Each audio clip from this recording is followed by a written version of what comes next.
நண்பர்களே, இன்னைக்கு என்ன நம்ம வீட்டில் மத்தியானம் சாப்பாடு ரெடி பண்ணுறோம்டா. முட்டை கிரேவியும் சேனைக்கிழங்கு. இந்த சேனைக்கிழங்குல என்ன கிழங்குது? சேப்பங்கிழங்கு தான் இன்றைக்கி நம்ம வீட்டில் 65 சேப்பக்கிழங்கு. இங்கிட்டு பார்த்தீங்கன்னா முட்டைக்கு கிரேவிக்கு ரெடி ஆகிட்டு இருக்கு. இதில் என்னென்ன சேர்த்தேன்னா பெரிய வெங்காயம், பச்சை மிளகா, வெள்ளைப்பூடு, கடந்த பருப்பு நாளையும் மிக்ஸ் பண்ணி நல்லா கொதிக்க விட்டு நம்மள நல்லா கொதிக்குது பாருங்கள். சூப்பராக கொத்தன்னு கொதிக்குதா. அப்படி இங்கே பார்த்தீங்கன்னா இது சேனங்கிழங்கு இதுக்கு பேர்.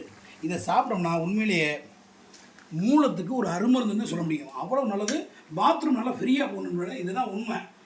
அடுத்து என்ன பண்ணுறோம்னா இதில் கொஞ்சோண்டு மஞ்சள் பொடி சேர்த்துக்கலாம். ஒரு பிடி மஞ்சள் பொடி அப்படி லைட்டாக அப்படி சேர்த்து விட்டு அவ்வளோதான்.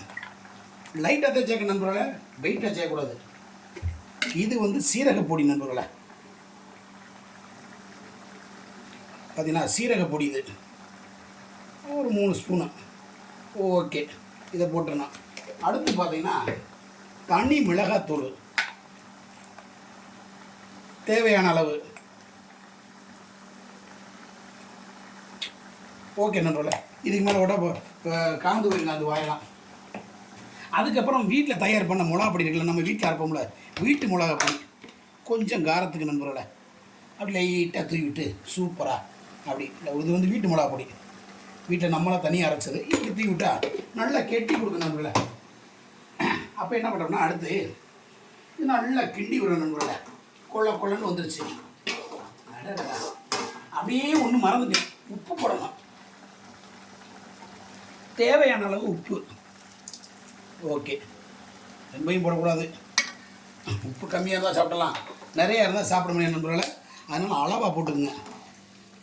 நல்லா கொள்ளன்னு ஆயிடுச்சு பாருங்கள். இப்போ என்ன பண்ணுறோம்னா அப்படியே முட்டையை இதில் உடச்சி ஊற்றுறோம். அப்படியே அவ்வளோ அருமையாக இருக்கும்.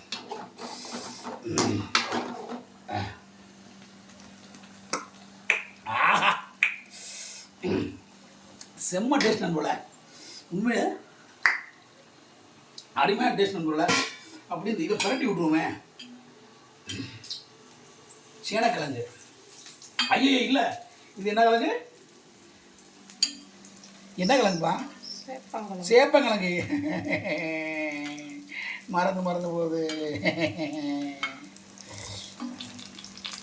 சும்மா மட்டன் மாதிரி இருக்கு நண்பர்களே, அருமையாக இருக்கும். ஓகே, பார்த்தீங்கன்னா ரொம்ப அருமையாக இருக்கும்.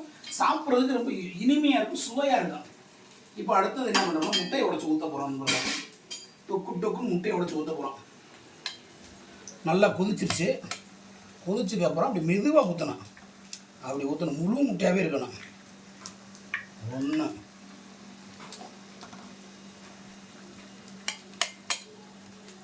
2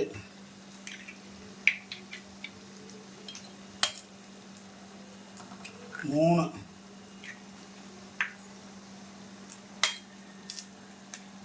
4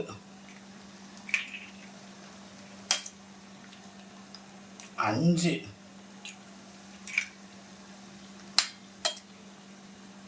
6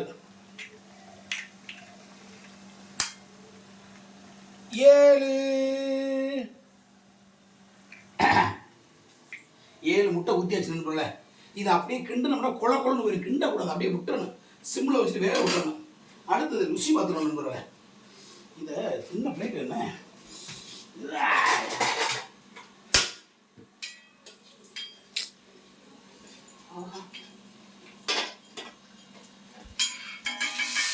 அப்பா நண்பர்களே, அருமையான சுவையாக ரெடி ஆகிடுச்சு. 65 மாதிரி போட்டாச்சு.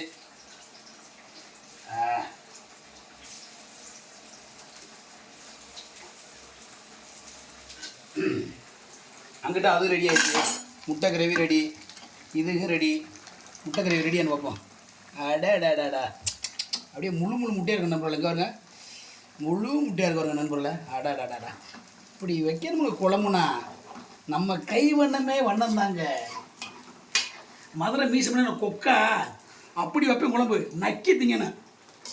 ஒரு நாளைக்கு வாங்க நீங்கள்லாம்.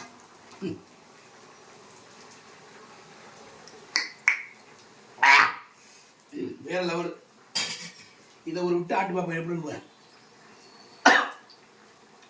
எப்படி நினைக்கிறேன் நண்பர்களே. உண்மையிலே சத்தியமாக சொல்கிறேன், செம்ம டேஸ்ட், அப்படியே மட்டன் மாதிரி இருக்கு. ஆஹா, ஆவி படம் நம்புவா.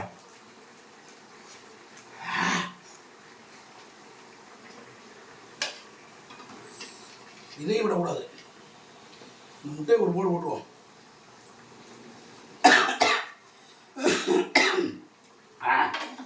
வேகமே திண்டு ஒன்று, அப்புறமா நீ திண்டுடுவாங்க வீட்டில்.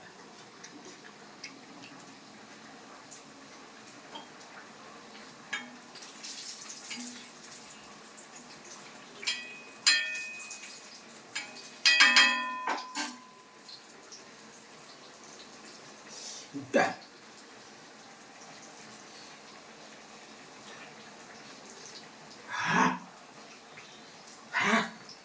ரொம்ப சுட்டு பிடிச்ச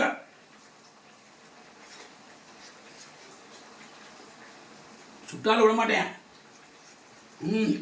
நம்மள மதிய சாப்பாடு ரெடி ஆயிடுச்சு. அடுத்த வீடியோவில் சாப்பாடு போடுவோம்.